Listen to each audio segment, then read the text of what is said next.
Deciding whether to rent or buy a home could just be a money decision, but really, it's about a lot more than dollars and cents. You should think about where you are in your life and also what your money goals are and where you'd like to be in the future. So what things should you think about when you're deciding whether it's better to rent or buy a home? Here are some ways to decide whether to rent or buy. In many parts of the country, it's cheaper to buy a home than it is to rent one. But, and this is a really big but, that's after you've made your down payment. A down payment can be anywhere from 3 to 20% of a home's purchase price, and that is a lot of money to save up. For many people, after you've spent money on rent, groceries, utilities, saving for retirement, and having fun, entertainment, stuff like that, you might not have a lot left over for saving up for a down payment. There are different ways that you can deal with it. And in fact, we have an entire video that just talks about how down payments work and different things you'll want to consider when you're deciding how large of a down payment to make. For today though, let's just talk about the decision to rent versus buy, and we'll sort of pretend, okay, we've got the down payment thing figured out, and we'll set that aside for now. So when you're trying to figure out whether it's cheaper to rent versus buy, and you're just looking at it in terms of money, you're going to look at when you'd hit your break-even point. That is when it becomes cheaper to own a home than it is to rent one. This can be a bit complicated, but fortunately, NerdWallet has a calculator for it. This calculator is pretty simple to use. You're gonna start out by entering where you wanna live, then the approximate home price that you're hoping to afford, and your down payment amount. And these can be total guesses. You don't need to know exact numbers. Next, put in your mortgage interest rate, about what you think it might be. If you're not sure, you can check current interest rates on NerdWallet. Then your loan term, for most people, this is going to be 30 years, so it's okay to just let that sit there. And then put the amount that you feel comfortable paying as rent. Once you do all that, you're going to get this graph that shows two lines, one the cost of renting, one the cost of buying. And you can slide that vertical line back and forth to see where you'd stand at different times.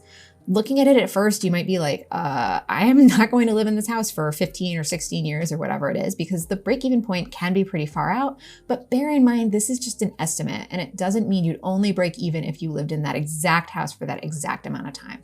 Because once you're a homeowner, you might sell, you might refinance, different things can happen, and that would make you end up with a different loan, so the numbers would change. But this calculator gives you a basic idea of what you'd be looking at. You can also click on more options in order to play around and put in more specific details like property taxes, the amount you'd pay in homeowners insurance versus renter's insurance, and other things like that to get an even more specific idea of what you're looking at. One other thing to think about when you're using this type of calculator is whether you're doing a fair comparison. Are you comparing apples to apples, or in this case, houses to houses? If you're living in an apartment and dreaming of living in a home, and you compare the cost of renting an apartment with the cost of buying a single family home, the apartment is almost always going to come out much better because it's going to be significantly cheaper to rent an apartment rather than buy a home. If you want to get a comparison that's a little bit more apples to apples, if you're looking at buying a single family home, compare it against the cost of renting a single family home in your area, even if that's not where you live now. On the other hand, if you're looking at buying a condo or a townhome, it's totally fair to use an apartment rental as your point of comparison. And there is nothing wrong with comparing the cost of renting an apartment to the cost of buying a home. You just need to make sure that you're aware of that that's what you're doing, and that might be skewing the numbers that you're seeing a little bit. Additionally, depending on where you live, you might not even see a break-even point on that graph. If you are in a coastal market, if you are in a big city that's really pricey, sometimes the rent and buy lines just go up and to the right forever and they never intersect. There isn't a break-even point. But people still buy homes in those places, even though yes, they are very costly. Why does anyone do it? Well, because we're humans, we're not completely rational actors. And so we don't necessarily just make decisions based on when will this investment pay off, or when is the math going to start working for me. There are a lot of different reasons why you might want to live in one particular place over another. And all of those kinds of thoughts and feelings can go into your rent versus buy decision. It's also a really emotional decision. Are you ready to put down roots and become a homeowner and live somewhere somewhat permanently? Or do you see yourself being in a totally different place in 3, 5, or even 10 years? There's a lot of stuff to think about. And just because the math points to saying, oh, you should definitely rent or buying might be the right choice, that doesn't necessarily mean that that's what's right for you in the moment. There are a lot of big things going on that are out of your control. We already mentioned the cost of housing in different markets. And of course, there's also the national economy and the housing market on a national level. We've seen tremendous upheaval in those in the last couple of years, and we are probably going to see more tumult going forward. And so that might impinge on your decision. But if you're feeling like, I just really want to become a homeowner, how can I do this?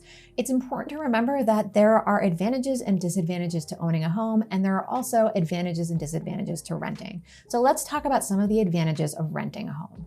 A big one that we've already touched on is affordability, especially in cities and some coastal markets. Renting might be the only feasible option for a lot of people simply because the cost of living is genuinely that high. Renting is also way more flexible. The amount of cost and trouble that it takes to break a lease, if you're like, you know what, I don't want to live here anymore, is really minimal compared to the amount of cost and effort that you have to go to if you want to sell a home.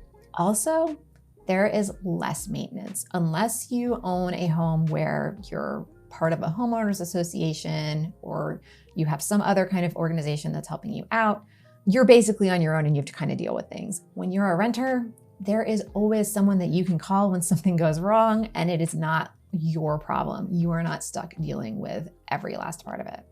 So those are the advantages of renting. What are the advantages of owning a home? A big one is that you're stabilizing a large part of your budget because now your housing cost is basically set and predictable.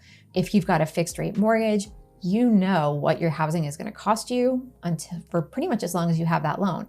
But even if you have an adjustable rate mortgage, those loans work in predictable ways. You can kind of understand, okay, this is, the most or the least that my housing cost could be. You're building wealth, which is a pretty big plus. The longer that you own your home, the more equity you're building. And so that home is turning from a debt into an asset.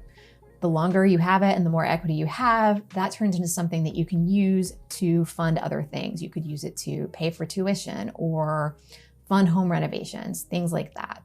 You can also leave it as a legacy and be able to have something that you can pass on to your children. Also, as a homeowner, your ability to personalize is pretty infinite. Unless you've got like a really strict homeowners association, you can go ahead and paint things whatever color you'd want. You can get the most obnoxious pet that you can stand because it's your house, so it's your choice. Like a lot of the topics that we talk about on this channel, the decision to rent versus buy really comes down to you. You can figure out your break-even point, but there's no magic formula that's going to tell you which decision is better for you. In the short term, renting is generally cheaper, and in expensive places, it might be the only feasible option. Homeownership in the long term is a better investment, generally because it is an investment, right? Your home is an asset that you own, and you can then use it to accomplish other money goals and to start to build intergenerational wealth, which is a really big goal for some people. But that's not to say that you can't build wealth as a renter. Yes, owning a home is a big asset, but that's just one way of building wealth. There are other ways of building wealth, and if you're in a stable renting situation, there's no reason that you can't take advantage of those and begin to grow your portfolio in other ways. Really, owning a home comes down to having that sense of security, that you've got a roof over your head and you know it's not going anywhere, you know how much it's going to cost. But if you're in a rental situation that works really well for you, there's no reason to leave it just to become a homeowner. I'm Kate Wood, and I write about mortgages and home buying for NerdWallet. As a homeowner, I've got to tell you that I miss renting when something breaks and I'm the one stuck dealing with it. And also, if you learned something today, like and subscribe.